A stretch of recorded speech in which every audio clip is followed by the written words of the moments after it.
Kui sa tahad teatada, et kandideerib presidendiks, siis ilmselt ei peaks sa seda tegema kõige piinlikumal, õudsemal ja vastikumal viisil, nagu just tegi AOC. Ja kui ma ütlen, kutid, see video on kindlasti üks tema kõige madalamaid avalikkuse tähelepanu püüdmiseks tehtud trikke. Ma ei tea, kas ma liialdan. Ärge tehke sellest midagi imelikku. Kuigi ma tean, et te kõik olete ikkagi... Olgu kõik. Ma mõtlen, miks me peaksime imelikud olema? Miks me peaksime imelikud olema selle üle, et sa süstid endale ravimeid, et oma munarakke tulevikuks säilitada, kui oled 36-aastane kihlatud naine, kes on juba 4 aastat kihlatud olnud? Ja ma ütlesin teile, et see on reklaamitrikk, et ta saaks välja kuulutada, et tahab presidendiks kandideerida. Oodake vaid. Tekko ja mina, munarakkude külmutamise esimene päev. Ma sukeldun sellesse protsessi ja nüüd mul on... Vaatame kogu see ravim siin. See naine on täielik geenius. Lisaks sellele, et munarakkude külmutamine on üks suurimaid ja kohutavamaid pettusi ning asju, mida naistel on öeldud, et see on täiesti okei, nagu külmuta oma munarakud. 37 või 36 aastaselt, mis muideks loetakse juba geriaatriliseks raseduseks. Ja kõik on korras, sest sul on võimalik, sest sa saad hiljem lapsi saada. See ei kahjusta kuidagi sinu rasedust. See on vale väide.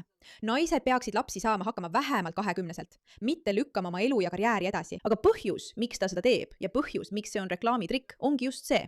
Ta kuulutab siin välja, hoolimata sellest, et ta on 36 või 37-aastane naine, kes on olnud 4 aastat kihlatud, et ta lükkab laste saamist edasi, mis on rumalus ja hullumeelsus. Ja see näitab lihtsalt, kus tema prioriteedid tegelikult on, sest tal on midagi väga suurt tulemas.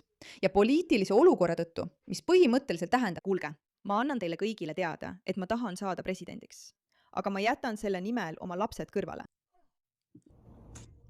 Ma hakkan seda kõigepealt süstima, aga sain ühe hea nõuande sõbralt, sest see süst natuke kipitab. See natuke kõrvetab. Nii et üks mu sõbranna ütles mulle, et kui sa teed esimese süsti kõigepealt, lased sellel seista, kuni sa valmistad, kuni sa teed oma. Kas sa tead, kui geniaalne see on? Kas sa tead, miks see nii tark on? Esiteks, ta tuletab kõigile meelde, et ta on naine. Ma olen naine, ma olen 11. Ma pean tegema neid asju, mida sina ja mina peame tegema. Ja loomulikult tekitab ta palju poleemikat ja arutelu selle üle, mille peale ta saab lõpuks öelda, vaadake, mina olen elav näide sellest, mida tähendab olla feminist. Ma tahan kõike saada ja pean oma riigi esikohale seadma, isegi kui see nõuab suurt isiklikku ohverdust. Ja vaadake, ma teen meditsiinilist asja ja me teeme seda kõike koos, sest, eks ole, see kipitab. Kas sa oled seda kunagi kogenud? Jah, me lihtsalt olemegi. Meie oleme uue ajastu kohutavad naised, kes arvavad, et suudame maailma juhtida kohutavate ideedega. Aga vaata, kuidas ma püüan sulle meeldida. Vaata, kuidas ma näitan sulle, et sina ja mina, me oleme ühesugused. Me teeme samu süste. Ja see on natuke valus. Ja ma olen natuke närvis seda teha. Aga me peame seda tegema ühise hüvangu nimel. Ausalt öeldes on see jälle geniaalne reklaamitrikk, aga just see Alexandria Ocasio-Cortez ongi väga hea reklaamitrikk, millel pole tegelikult mingit sisu taga. Midagi veel, võib-olla see põletab natuke vähem, ma ei tea, aga ilmselgelt ma ei tee seda praegu otse-eetris. Kas sa kujutad ette? Ma ei tahtnud end liiga palju segada, olles otse-eetris, sest ma süstin endale asju. Võib-olla hiljem. Võib-olla, kui ma saan sellest profiks, siis teen seda. Ma mõtlen, see, et naispoliitik arvab, et ta peaks oma munarakkude külmutamist otse-eetris tegema, näitab lihtsalt, kui kaugele me oleme jõudnud. Ja jälle, ma tahan kõigile meelde tuletada. See, et naised saavad teatud olukordades oma munarakke külmutada, on hämmastav. See on meditsiiniline ime. Aga sellest on saanud täielik normaalsus, et naised lükkavad edasi laste saamist, kuni see on meditsiiniliselt väga keeruline. See ei ole tervislik viis. Ja naised peaksid võimaluse korral püüdma lapsi saada loomulikul teel. Loomulikult on see naistele, kes ei saa täielik päästerõngas. Aga mõelda, et sa oled olnud kihlatud 4 aastat, oled 36 või 37 aastat vana. Jälle, ma olen lihtsalt näinud erinevaid inimesi ütlemas erinevaid vanuseid. Ja sa arvad, et sinu poliitilised ideaalid, sinu poliitilised unistused on tähtsamad kui laste ilmale toomine lihtsalt selleks, et näidata, kui sügavalt isekas sa oled. Ma mõtlen kogu see süsteem, ausalt öeldes kogu see süsteem, kus naisi survestatakse enne laste saamist karjääri tegema, nii, et see võetakse neilt ära võimalus saada lapsi siis, kui oled noor, kui oled elujõuline, kui sul on energiat ja siis hiljem oma karjääri üles ehitada. See on palju loomulikum ja inimlikum viis, kuidas naised võiksid tegutseda ja töötada. Saada lapsi kuni 40. eluaastani ja siis 40-selt minna ja hakata oma elu üles ehitama, kui oled targem, elukogenum, oled nii palju teinud teiste inimeste heaks, oled loonud terve pere. Ma mõtlen, see ongi inimese olemise ime. See on selle otsene moonutus. Ja pole üllatav, et just selle inimese tahavad demokraadid esitada oma järgmise poliitilise kandidaadina. Võib-olla peaksin alustama ASMR munarakkude külmutamise kanalit. Miks nad need YouTube'is ära keelasid? See ei ole naljakas. Nii, Ta et on see nii on piinlik. argus. Põhimõtteliselt lahustan seda pulbrit. On kui vaata.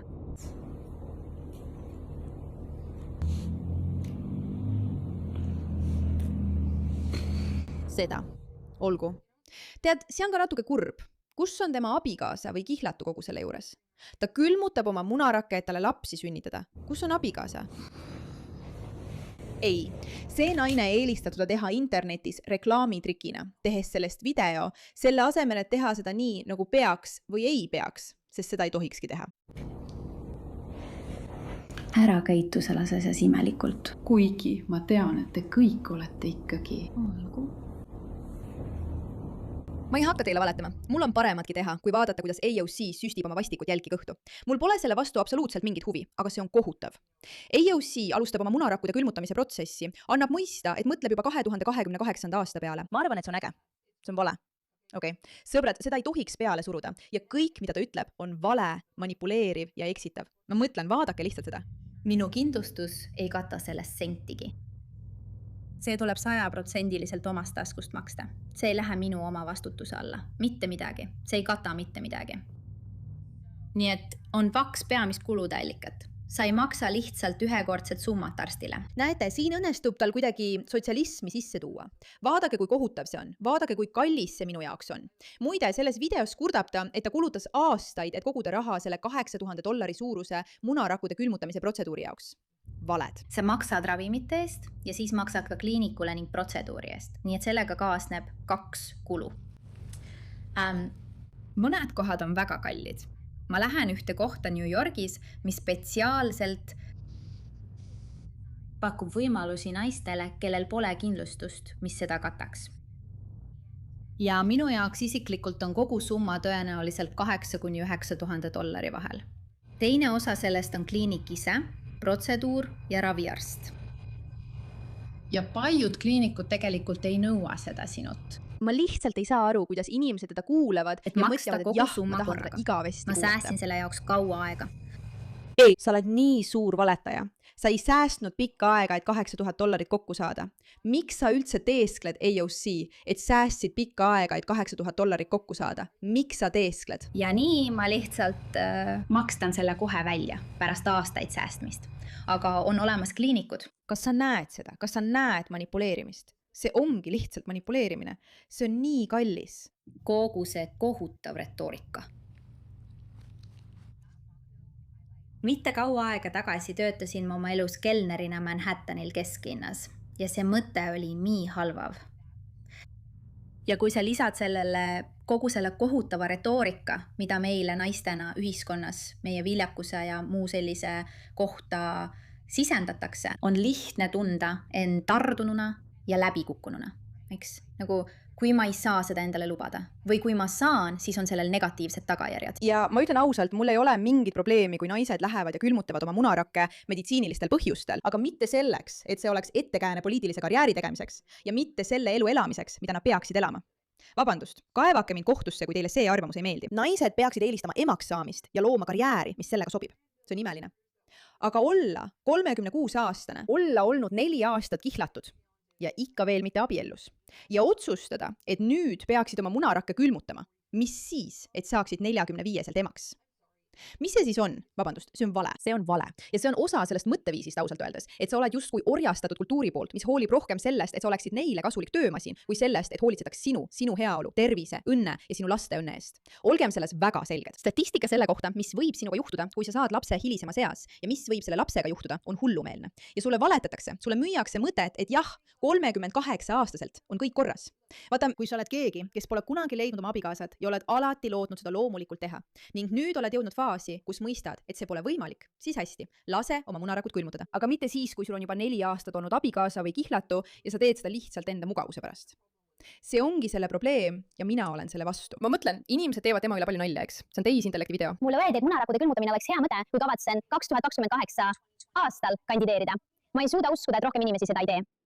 jah, kõik lihtsalt teevad tema kampaaniate üle nalja. See on nii piinlik, eks. Ta on aastaid olnud samade meestega koos, Ali Vastavski sõnul. Pole mingit põhjust, miks tal poleks juba lapsi. Nüüd vajab ta lapse saamiseks kas IVF-i või surrogaatema abi, mis toob alati kaasa eetilisi ja terviseriske, mida laps peab kandma. See on väga haruldane, isegi munarakkude külmutamise ja IVF-i puhul, et naine suudab pärast 40 eluaastat rasestuda. Enamik embrüoid, mis ta loob, ei näe kunagi ilmavalgust. Emaduse teadlik edasilükkamine 40-ndatesse tähendab, et tema lastel ei pruugi olla võimalust oma vanavanemaid tundma õppida ja tõenäoliselt ei saa ka tema lapselapsed teda tundma õppida. See on isekas. Munarakkude külmutamine on sinu tervisele väga kahjulik. Ta ilustab valet, et naised saavad kõige korraga. See ei ole võimalik. Bioloogia on päris asi ja see, kuidas sa oma elu korraldad, määrab sinu tulevikku. Ali on siin täiesti õige. Mõnel inimesel on sellega raske leppida. Siin on lihtne selgitus. Pole midagi halba selles, kui ema saab lapsed hilisemas eas. Nii on lihtsalt elu kujunenud. See on ilus. Paljud naised, kes oleksid tahtnud abielluda ja lapsi saada varem, ei saanud seda teha, sest elu lihtsalt ei läinud nii. Kuid emaduse teadlik edasilükkamine 30ndate lõppu või 40ndatesse, eriti munarakkude külmutamise, IVF-i ja surrogaatemaduse kaudu, on tõepoolest isekas ja vastutustundetu kõigil allpool loetletud põhjustel. Ja kui see poleks meie asi, poleks ta pidanud munarakkude külmutamisest sotsiaalmeedias postitama ega naisi samale teele julgustama. Ma ei tea, kas ma oleksin saanud seda paremini öelda. Ta on tõesti hea selles, mida ta ütleb. AOC, see on Laura Luumeri poolt. AOC on olnud oma mehega kihlatud 4 aastat. Kui ta oleks tahtnud ta rasedaks teha, oleks ta seda juba teinud. Keegi peaks talle seda ütlema. Ja muide, kas te olete kunagi näinud, milline AOC abikaasa välja näeb? Ma mõtlen, et loomulikult, arvestades kogu seda valgete meeste kritiseerimist, mida ta teeb, on ta ise valinud endale valge mehe, kes tegelikult ei ole huvitatud talle lapsi andmast. Südantlõhestav, kurb, hale, naeruväärne. Ja seda veel glamuurseks teha, eriti kui seda esitletakse kui põnevat sammu presidendikandidaadiks kuulutamise suunas, šokeeriv.